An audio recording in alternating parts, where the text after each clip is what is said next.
kita tahu betapa besarnya pemberian Allah di dalam kehidupan kita. Tanpa adanya pasang naik, pasang surut, gelombang dan badai, mungkin kita tak tahu. Itu Allah sebutkan dalam surah Luqman, alam tara annal fulka tajri fil bahri bi ni'matillah. Tidakkah engkau memperhatikan bagaimana Allah menundukkan lautan sehingga kapal bisa berlayar? Ketika gelombang ombak itu tinggi, maka orang-orang yang berada di atas kapal mukhlishina lahu-ddin, luar biasa permohonannya. Tetapi ketika telah sampai di daratan, sebagiannya ada yang lupa. Luar biasa perumpamaan yang Allah berikan dalam Al-Quran. Nanti kita kalau ada waktu kita bahas. Berselawat kita kepada Rasulullah dengan melafazkan Allahumma shalli ala Muhammad wa ala ali Muhammad. Bapak Ibu yang dirahmati Allah Subhanahu wa taala, kita lanjutkan kajian kita membahas seputar hikmah-hikmah yang terdapat bagi orang yang sakit. Kita telah bahas beberapa kali pertemuan ini ibadah dalam keadaan sakit, kemudian rukhsahnya, keringanan-keringanan yang Allah berikan. Kalau seseorang diberikan sakit, dia tetap bisa maksimal beribadah. Jadi tidak ada halangan bagi dirinya untuk tetap dia beribadah kepada Allah meskipun kondisinya dalam keadaan sakit. Setelah itu kita telah bahas bagaimana posisi sakit, posisi kebaikan dan keburukan di dalam Islam. Pertama, dia sebagai ujian. Di dalam ayat disebut dengan fitnah, disebut dengan bala atau al-imtihan, ujian atau cobaan. Yang kedua, bisa berbentuk peringatan. Di dalam ayat disebut dengan musibah yang tujuannya memberikan peringatan. Yang ketiga, seseorang diberikan sesuatu yang tidak dia sukai, bisa rupanya adalah adzabal adna, walanudhiqannahum minal adzabil adna dunal adzabil akbar. Bahwa Allah Subhanahu wa taala mendahulukan bagi manusia azab yang dekat. Kita baca tafsir, beberapa tafsir yang dimaksud dengan adna itu azab di dunia. Jadi ada DP-nya. Ada orang tidak ketolongan lepernya, ala parah bana, maka Allah dahulukan baginya. Sudah ada contohnya dalam Al-Quran, sebagaimana Qarun, sebagaimana Fir'aun dan yang lainnya. Sekarang kita masuk kepada fadilah, keutamaan seseorang Allah uji dengan sakit.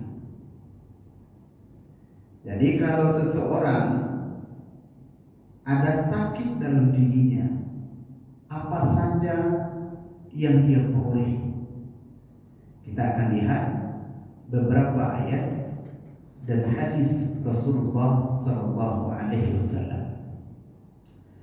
Yang pertama, sebagai landasan kajian kita dalam surat Asy-Syura pada ayat 30. Wa ma asabakum min musibatin fabima kasabat aydikum wa ya'fu an katsir. Dan apa saja musibah yang telah menimpamu disebabkan karena ulahmu sendiri, dan Allah Subhanahu wa taala memaafkan sebagian besarnya. Hikmah yang pertama, ketika seseorang diberikan sakit, nanti sakitnya apa saja, kita sebutkan hadis-hadisnya. Apa saja bentuk yang tidak dia sukai, sehingga ujungnya adalah mengampuni dosa. Jadi kafarat, seseorang diberikan sakit yang bertujuan untuk kafarat, untuk menghabiskan dosa-dosanya. Berkata ulama tafsir, misalnya dalam tafsir Imam Ibnu Katsir, ketika beliau menyebutkan wa ma asabakum min musibah, apa saja bentuk yang tidak engkau sukai, jadi artinya umum, tidak hanya sakit, bisa jadi kecelakaan, bisa jadi kehilangan, atau yang sepadan dengan itu. Hal itu terjadi karena dosa yang pernah kau lakukan. Allah Subhanahu wa taala pintu maafnya lebih besar. Apa kata ulama? Kata Imam Ibnu Katsir, ketika engkau melakukan dosa, Allah Subhanahu wa taala karena Rahman dan Rahimnya, kasih dan sayangnya, Allah tak mau engkau membawa dosa itu, sehingga Allah berikan kepadamu 1% balasan, sedikit sekali balasan, itu sudah cukup untuk menebus seluruh kesalahan. Luar biasanya Allah Subhanahu wa taala di dalam ayat ini. Suatu hari sahabat Rasulullah sallallahu alaihi wasallam Abu Sa'id Al-Khudri, beliau menjenguk Rasulullah sallallahu alaihi wasallam dalam keadaan sakit. Nah, ini dalil hadis ini diriwayatkan oleh Imam Bukhari, ada juga dalam Imam Tirmidzi, bahwa Rasulullah sallallahu alaihi wasallam pernah sakit. Nah, ini. Ketika beliau memegang badan Rasulullah SAW, panasnya sangat tinggi sekali. Ya Rasulullah, demammu sangat tinggi sekali. Kata Rasulullah, iya, 70 kali lipat dibandingkan panasnya manusia yang pernah merasakan sakit. Jadi kalau ada orang sakit, Rasulullah mengalami sakit demam itu 70 kali lipat. Di dalam redaksi kedua dari Ibunda Aisyah, beliau ambil kain dibasahkan, ditaruh kepada Rasulullah, hanya beberapa waktu saja kering kain itu. Saking panasnya sakit yang pernah dirasakan oleh Rasulullah sallallahu alaihi wasallam. Kemudian kata Rasulullah, asyaddun nas al-bala'u al-anbiya, sesungguhnya yang paling berat memikul cobaan itu adalah para nabi. Summa salihu, kemudian orang salih setelahnya, dan orang salih setelahnya itu. Jadi Rasulullah SAW diberikan oleh Allah penyakit namanya al-humma, penyakit al-humma, demam panas. Jadi kalau ada orang sakit demam, berbahagialah dia, karena sakitnya itu pernah dirasakan oleh Rasulullah SAW. Makanya kata Rasulullah SAW dalam hadis diriwayatkan oleh Imam At-Tabrani, apa saja bentuknya? Makhtada'a irkun, tidaklah bergerak urat seseorang, urat. Jadi zahabat zama'u wa batalatil uruqu wa thabatal ajru insyaallah. Doa berbuka, uruqu telah lepas seluruh dahaga, nyaman.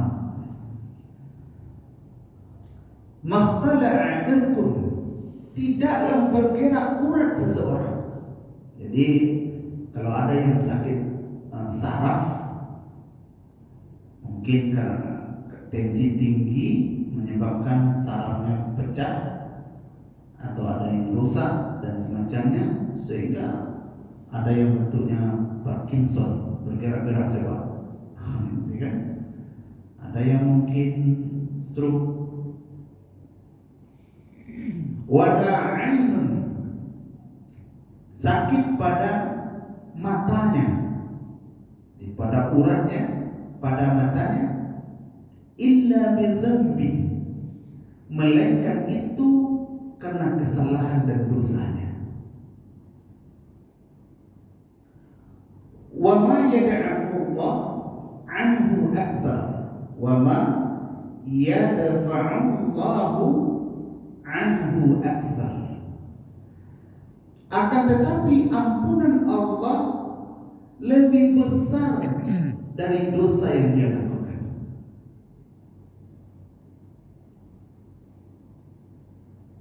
Umar bin Khattab di dalam perjalanan putus tali sendalnya. Dia berkata, inna lillahi wa inna ilaihi raji'un. Kenapa? Dia berprinsip bahwa suatu hal yang tidak dia sukai tertimpa kepadanya disebabkan karena kesalahan yang pernah dia lakukan. Makanya beliau berkata, inna lillahi wa inna ilaihi raji'un. Kemudian dalam hadis dari Anas bin Malik radhiyallahu anhu, Rasulullah sallallahu alaihi wasallam bersabda, "Idza aradallahu bi'abdihi khaira." Apabila Allah Subhanahu wa taala berkeinginan, arada, memiliki iradat kepada seorang hamba, bi'abdihi, suatu hal kebaikan-kebaikan yang banyak dalam dirinya, ajjala lahul 'uqubata fid dunya. Ajal. Jadi ajal itu kita lihat dalam kamus artinya buru-buru, segera, cepat. Jadi kalau ajal datang nih memang buru-buru datangnya. Jadi dia tidak pandang bulu. Ajjalalahul 'uqubata fid dunya. Allah segerakan baginya balasan, hukuman di dunia. Apabila Allah Subhanahu wa taala menginginkan kebaikan kepada seorang hamba, Allah tak ingin dia membawa dosa dan kesalahannya, Allah segerakan baginya balasan itu di dunia. Allah segerakan baginya hukuman itu di dunia. Maka berbahagialah. Kata ada direktur kami beberapa periode yang lalu, dia berkata, demam itu paling tidak sekali 3 bulan dirasakan oleh orang. Al-humma itu. Kalau ada orang yang bisa bertahan sekali 6 bulan baru dia sakit demam, hebat dia itu. Jadi kalau ada sakit demam panas, berbahagia. Karena kata Rasulullah SAW, ajjalalahul 'uqubata fid dunya. Allah segerakan baginya balasan kesalahannya di dunia. Karena kalau demam ini beda dengan sakit yang lain, Pak. Misal seseorang jatuh patah kakinya. Kalau patah kakinya Yang sakit itu hanya bagian kaki saja, yang lainnya paling mengeluh. Mulutnya berkata aduh, kaniannya berkerenyut, tapi tidak merasakan sakit. Kalau demam dari kepala sampai kaki sakit pak. Demam sakit, badan angki-angki, panik-panik, angin, mata merah, luar biasa. Ini sakit yang dirasakan oleh Rasulullah.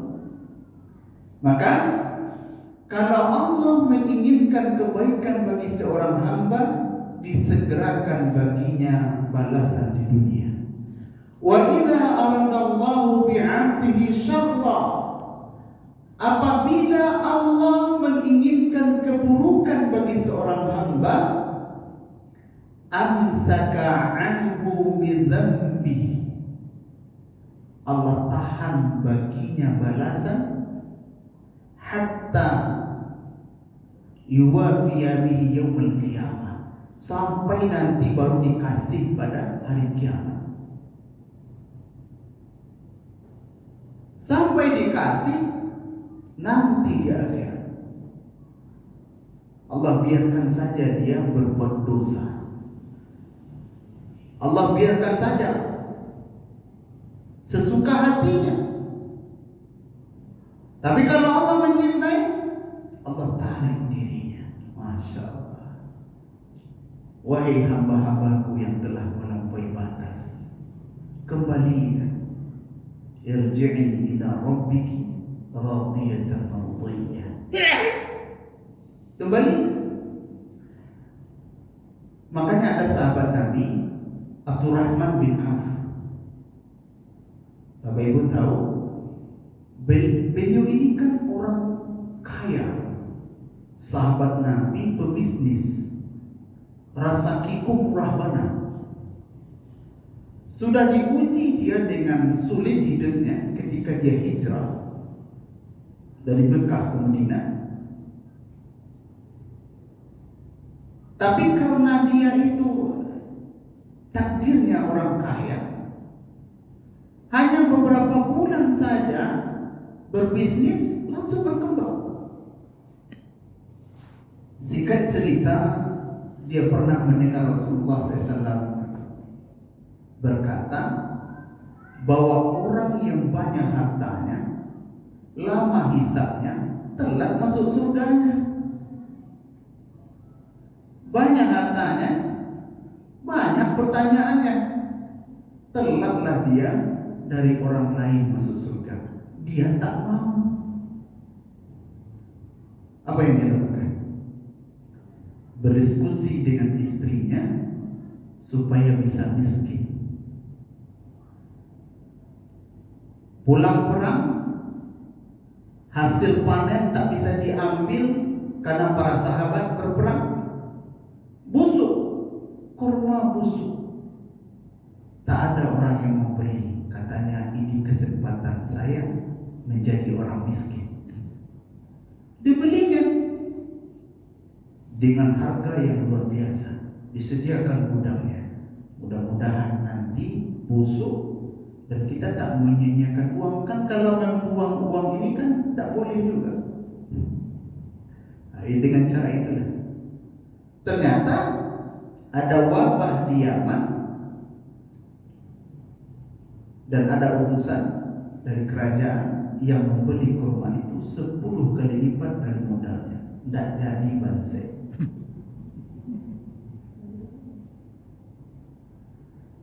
Gelisah dia.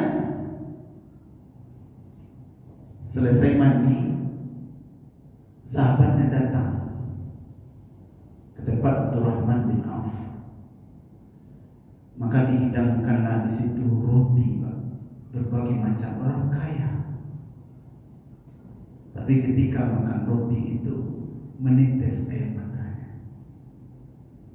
Kata sahabat yang lain, kenapa kau menangis? Saya melihat Rasulullah SAW tak pernah kenyang beliau makan roti ini. Sementara saya banyak makanan. Saya khawatir Allah dahulukan balasan kebaikan di dunia sehingga nanti tak menikmatinya nanti di akhirat. Wah, tajam.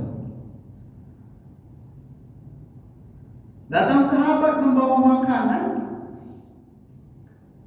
kemudian pakaian yang bagus, beliau juga berpakaian bagus.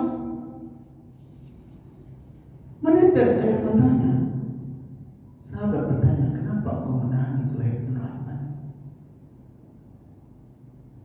Mus'ab bin Umair, sahabatku yang terbunuh di perang Uhud. Dia adalah orang yang sangat kaya, tapi di akhir hayatnya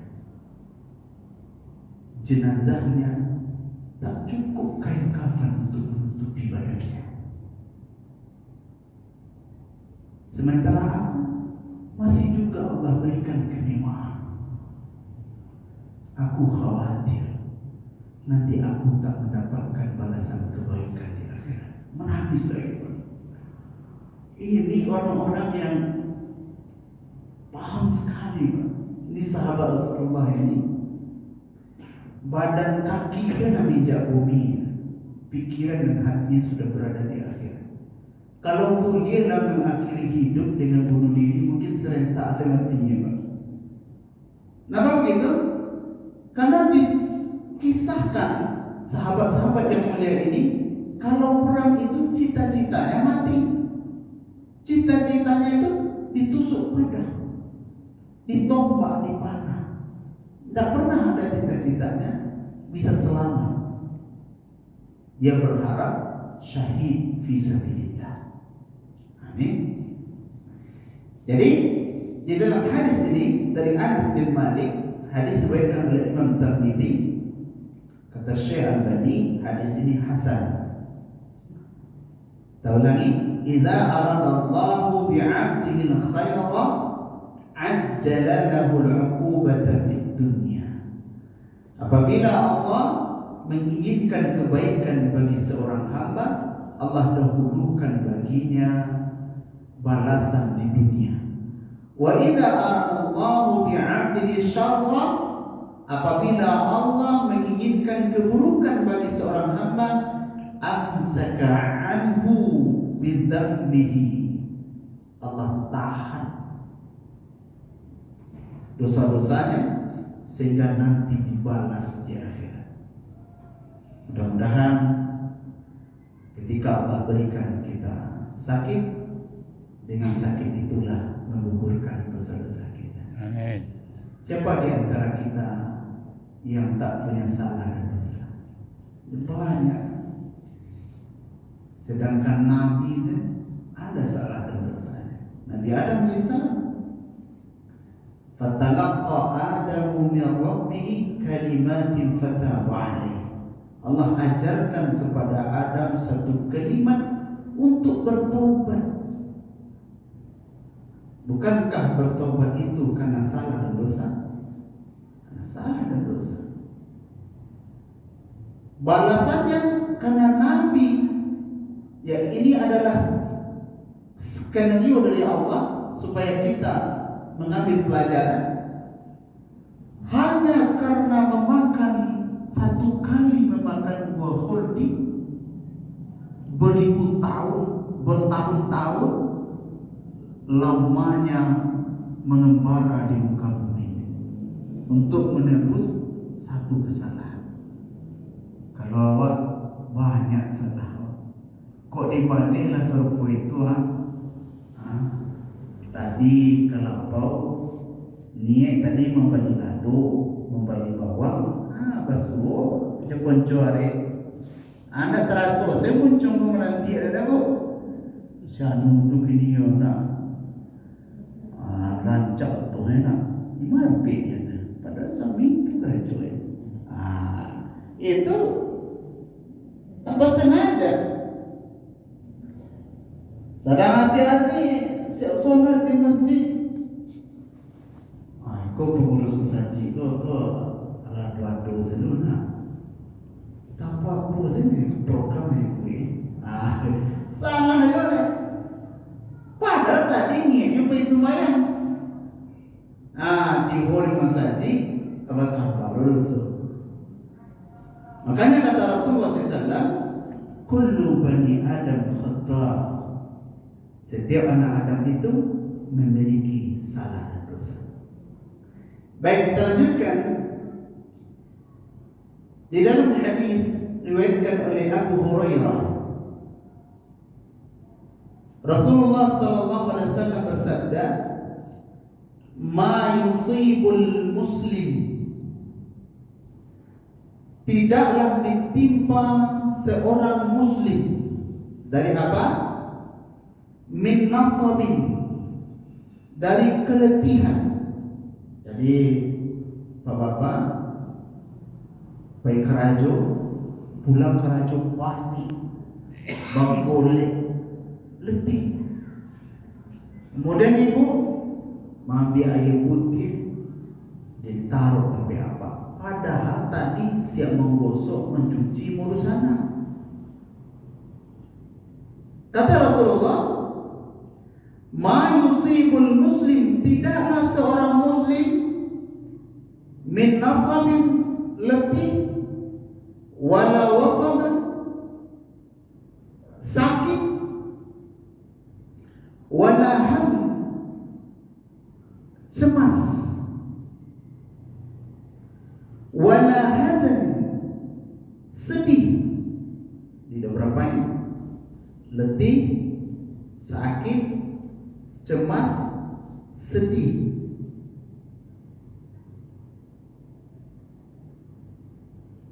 Kemudian susah, wala gham, merasakan panik. Aduh segitu. Panik. Atau hal yang lebih kecil daripada itu, illa kafarallahu biha min khataya, melainkan semua itu menghapuskan dosa-dosanya. Hadis ini diriwayatkan oleh Imam Bukhari. Beliau mengatakan hadis ini sahih.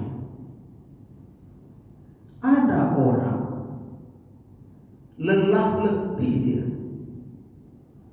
susah, sakit badannya, sedih. Hal itu untuk menghapuskan dosa-dosanya. Ale pernah ibu merasakan yang disebut oleh Nabi kah?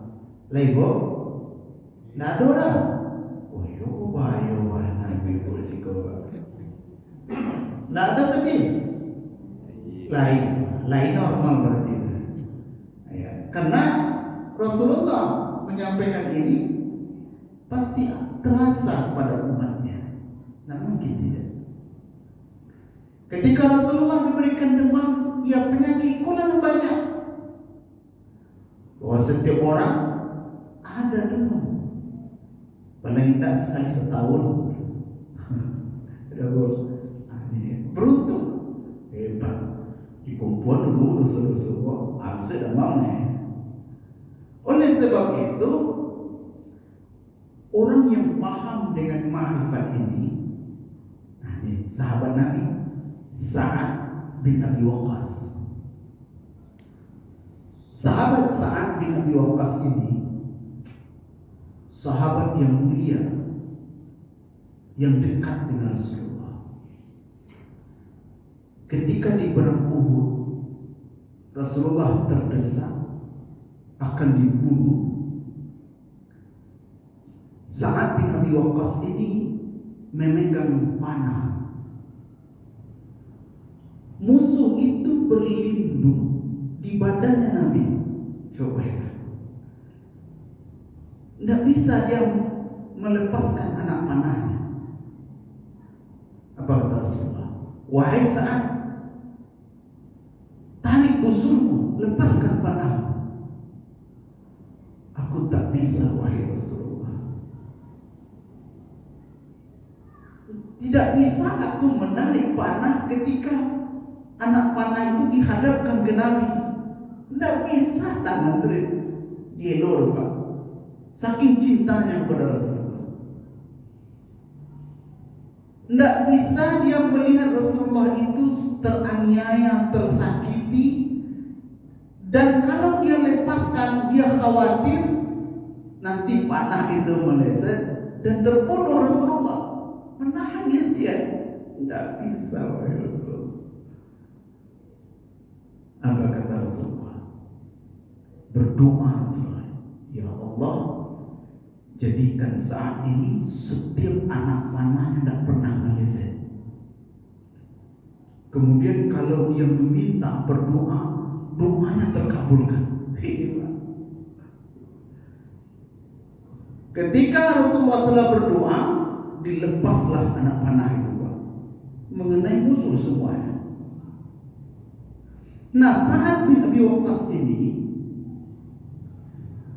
menjadi orang ahli ilmu. Suatu hari dia pernah mendatangi suatu wilayah daerah, orang berkumpul minta doa kepada Sa'ad. Macam-macam. Sa'ad bin Abi Waqqas mendoakan. Nah, saat ini di hari tuanya matanya buta. Datanglah anak saudaranya Abdullah, ya ammi, wahai paman, orang-orang meminta doa kepadamu, berharap engkau doakan mereka kepada Allah, kemudian permintaannya terkabulkan.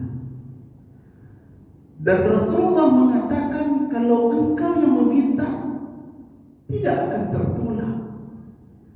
Kenapa engkau tak minta matamu itu terang? Kan iya sudah, Pak. Doanya tak pernah tertolak, Pak. Tapi bertahun-tahun matanya buta. Apa jawab saya? Kata Allah, takdir Allah ini lebih aku cintai daripada aku bisa melihat. Ketetapan Allah yang Allah berikan ini lebih aku cintai daripada diriku bisa melihat. Masya Allah. Di sahabat Nabi luar biasa. Mudah-mudahan Allah berikan kita kekuatan untuk mengamalkan hadis-hadis yang mulia ini. Begitulah, beliau tidak mau diberikan berdoa sehingga beliau nanti sembuh. Biarlah menikmati apa yang telah Allah sukai di dalam hidupnya. Tidak berang-berang apa? Ini pasien di rumah sakit, umurnya sudah 60 tahun. Ibu-ibu sakit. Dan kita berkata, bagaimana perasaan ibu ketika Allah uji dengan sakit? Itulah Ustaz. Kadang tak dapat kerisahmu ya. Barang kok diaki kok di Allah. Kalau barang ibu, biarlah 60 lah. Aja ibu masuk rumah sakit, masa kali kau Ustaz. Alam 60 tahun umur, sekali itu baru masuk rumah sakit. Pas masuk rumah sakit, ngopi lah Pak. Ini bersyukur nih jemaat Sarodarul Jannah, kita mengkaji hadis-hadis ini. Karena ini pakaian, tidak bisa ditolak. Jangankan kita, level Nabi pun diberikan sakit. Rasulullah SAW manusia yang sangat mulia, dekat dengan Allah. Kalau minta pasti diberi. Tapi beliau menikmati ketika Allah uji beliau dengan sakit. Ada juga satu lagi dalam hadis juga, seorang wanita yang masih muda, masih remaja, dia berumur kurang lebih 17 atau 19 tahun. Dia menderita penyakit epilepsi, penyakit ayan, sawat. Suatu hari sakitnya kambuh di tengah pasar, sehingga auratnya terbuka. Ketika bangun, dia sedih karena auratnya terbuka. Datang dia kepada Rasulullah, "Ya Rasulullah, aku masih gadis, menderita penyakit epilepsi. Tolong doakan diriku agar Allah menyembuhkan aku dari sakit ini." Apa jawab Rasulullah? "Engkau boleh memilih sebelum aku doakan. Yang pertama, engkau tetap begini, Allah ganti nanti dengan surga di akhirat. Atau engkau aku doakan, kesembuhan merupakan balasan dari kebaikan yang pernah engkau lakukan. Mana yang kau pilih?"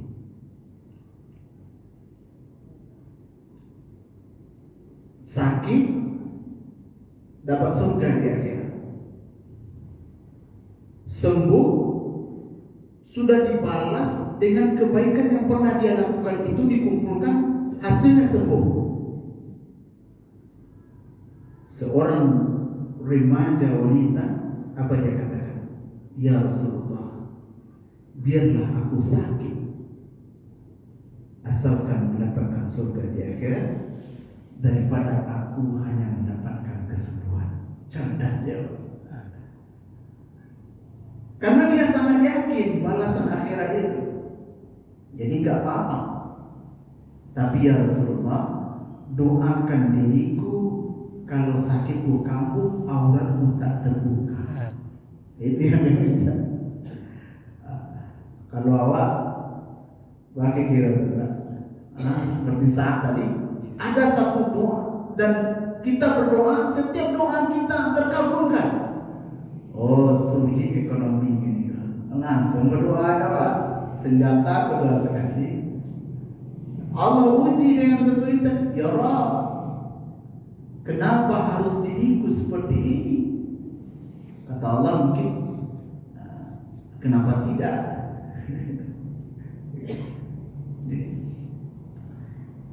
Kemudian di dalam hadis diriwayatkan oleh Imam Bukhari, hadis ini senada dengan hadis sebelumnya, "Ma min muslim yusibuhu adan." Tidaklah seorang muslim tertimpa penyakit, tertimpa suatu bencana berupa penyakit, illa hattallahu bihi sayyi'atu, melainkan Allah Subhanahu wa taala menggugurkan kesalahan-kesalahannya, kama tahatta syajaratu waraqaha, sebagaimana pohon menggugurkan daun-daunnya.